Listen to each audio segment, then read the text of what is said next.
ឲ្យតែយើងនៅជុំគ្នាយើងនឹងអាចឆ្លងផុត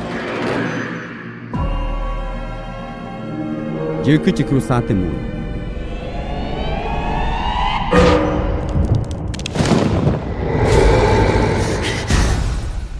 អ្នកអធិដ្ឋានវិបដិសារីវាជាអាវុធប្រយុទ្ធតទល់នឹងការប្រព្រឹត្តអំពើបាបស្រមោលទាំងនេះកំពុងខ្សឹបទៅជាខ្ញុំឯងឃើញទេមានអ្វីលាក់បាំងនឹងពួកយើង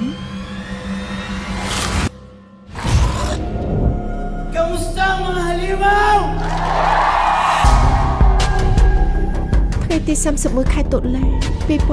2025សូគ្រីសនរោនាងដឹងរឿងស្អីខ្លះ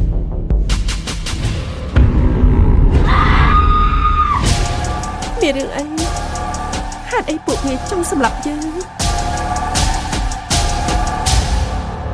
បិសាចនៅខាងក្នុង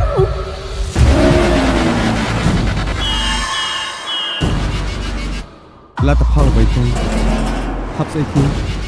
យើងអាចយកឈ្នះបានលើនៅកូនចៅរបស់គេបានគ្មានប្រយោជន៍ទេយើងមិនអាចរត់គេចពីគេបានទេរត់គេចពីណាលបងចង់ទៅស្លាប់មែនទេយើងប្រយុទ្ធតបតវិញ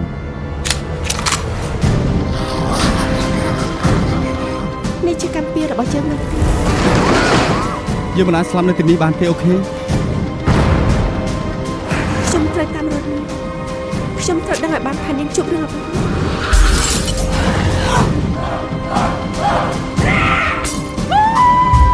យើងមកដល់ចំណុចនេះហើយមិនអាចបាត់បង់នរណាទៀតទេ